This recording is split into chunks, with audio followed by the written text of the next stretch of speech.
넉넉한 햇살을 함뿍 받은 앵두가 보석처럼 빛을 발한다. 새빨간 앵두는 주위의 색들을 모두 흡수해버릴 기세로 찬연하다. 앵두의 살이 오르고 단맛이 절정에 이르면 6월은 우리 곁에서 조곤조곤 옛 이야기를 들려준다. 양볼이 발갛게 달아오른 소녀가 까치발을 하고 앵두나무 아래 서 있다. 깜냥껏 열매를 따보려고 손을 뻗친다. 하지만 이내에 뒤뚱거리다가 고꾸라지고 만다. 담벼락에 세워두었던 빗자루가 쓰러지고 소녀는 비명을 지른다. 이내 방문이 열리고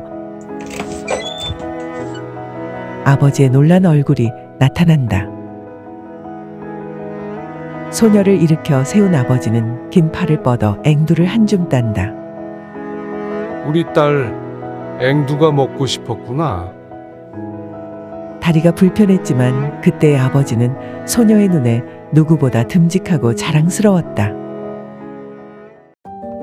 친정집을 찾았다. 올해도 마당가 앵두나무는 가지를 흐벅지게 펼치고 열매를 조롱조롱 매달았다. 수령이 꽤 되었는데 나무는 지치지도 않는 것일까. 어김없이 6월이 되면 아릿한 기억을 몰고 와 왈칵 부려놓는다. 앵두의 달큰한 잔향이 집 주위를 맴돌고 있다. 나무 곁에 서자 긴 가지를 늘어뜨려 내게 그늘을 만들어준다. 그 옛날 누군가의 품처럼 따뜻하다. 나무는 아버지에게 그토록 사랑받았던 보답을 내게 돌려주고 싶은 것일까.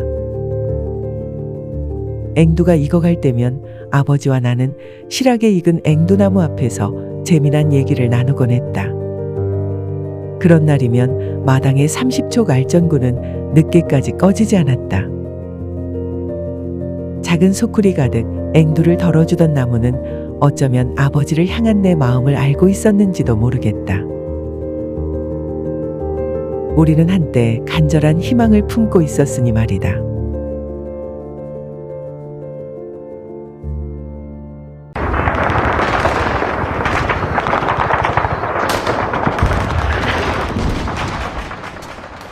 한국전쟁 발발 당시 건강한 청년은 군 복무 중이었다.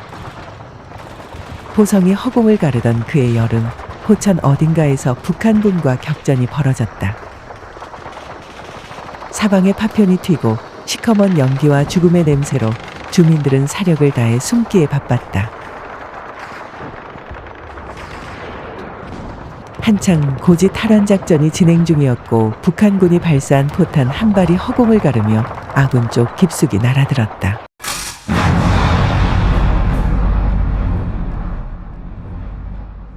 주변은 순식간에 쑥대밭이 되고 곳곳에서 비명이 터졌다. 생사를 가르는 참담한 현장은 아비규환이었다.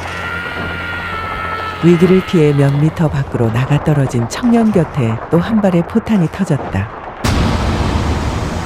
굉음과 함께 커다란 불덩어리가 덮친 순간이었다. 재빨리 몸을 엎드려 치명상을 면했으나 오른쪽 정강이에는 선혈이 낭자했다. 목숨을 구한 것에 대한 대가였던가. 상처의 여파는 잔혹하게 청년의 평생을 갉아먹었다.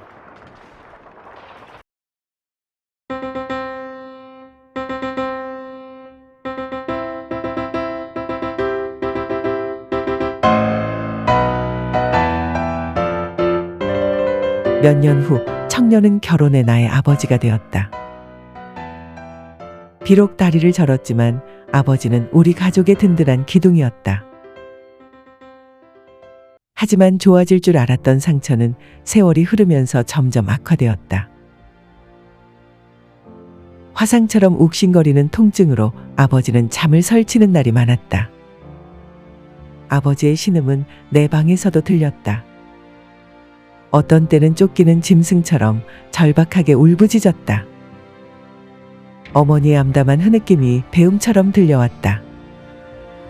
어린 나는 베개가 젖도록 울음을 삼켰다. 정강이 깊은 곳에 매복한 듯 불길하고 미심쩍은 이물감. 그때는 통증만 느꼈을 뿐 위치조차 짐작하지 못했다. 식구들에게 내색하지 않고 아버지는 30여 년간 환부의 쑥뜸을 뜨셨다. 작은 방 뒷문을 열면 바로 앞에 앵두나무가 있었다. 사계절을 아버지는 나무와 교감했다.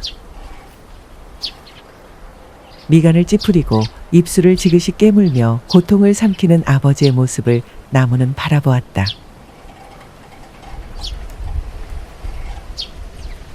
그 두 존재 사이에는 무언의 대화가 오갔다. 아버지는 작은 방문을 활짝 열어놓고 앉아있는 날이 많았다.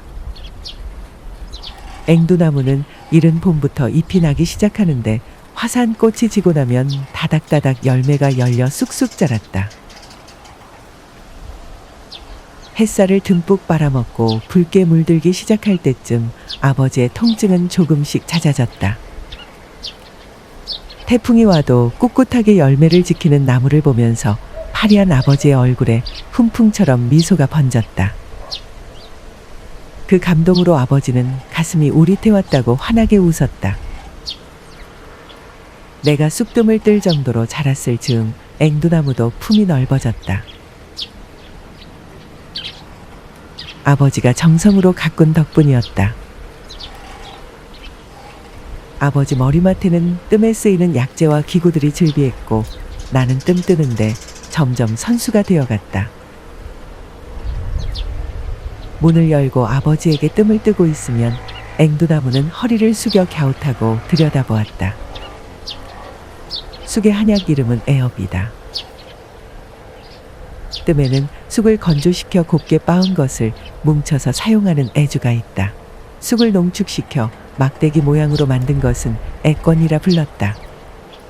시술 방법은 애주를 직접 피부 위에 올려놓고 연소시키는 직접염, 애주와 피부 사이에 생강이나 마늘, 부자, 소금 등을 넣고 연소시키는 간접염이 있다. 내가 더 자란 후에는 간편하게 시술할 수 있는 간접구가 나와 편리하게 사용할 수 있었다. 아버지의 정강이 피부는 검게 죽어 동물의 가죽처럼 반질거렸다. 그곳을 볼 때마다 마치 내 생살에 화인이 찍히는 듯 화끈거렸다. 어느 날 환부에서 손톱만 한 날카로운 것이 만져졌다.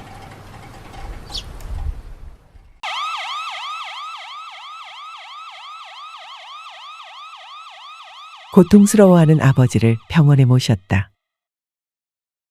포탄의 파편이 정강이 깊은 곳에 박혀 있다가 조금씩 이동해 표피로 올라왔음을 알게 되었다.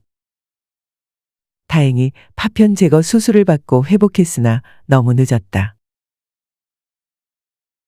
아버지 청춘의 날들이 뭉텅 빠져나간 환부는 작은 방공호처럼 움푹 파여 지울 수 없는 흉터로 남았다.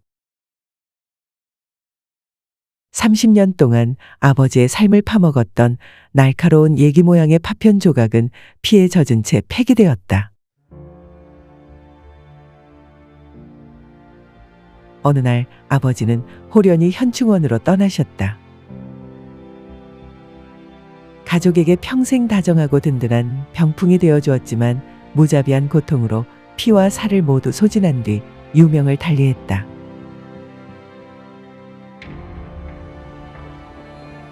한동안 집안에서 쑥뜸 냄새가 맴돌았다. 아버지가 사라지자 광막하고 두려웠다. 나는 자주 앵두나무 근처를 서성이는 버릇이 생겼다. 아버지가 돌아가시던 해 앵두나무는 실을 죽어 있었다. 그림자를 봉당까지 길게 들이우고 좀채 거둘 줄 몰랐다. 방아를 기웃거리는 가지에서 메마른 열매를 보았다. 아, 너도 나처럼 슬프구나. 나는 가만히 나무를 보듬어 안았다. 나무에서 온기가 느껴졌다. 다음 해 6월이 되자 다시 열매를 오보록 매달았다. 나무를 바라보고 있으면 젊은 아버지가 오른쪽 다리를 절며 걸어 나올 것만 같았다. 장마가 지려나 다리가 또 말썽이구나. 낯익은 아버지 목소리가 등 뒤에서 메아리 친다. 애조에 라이터로 불을 붙이시던 아버지의 모습도 아른거린다. 나는 앵두나무를 다독이며 말을 건넨다. 너는 우리 집 역사이자 수호신이야.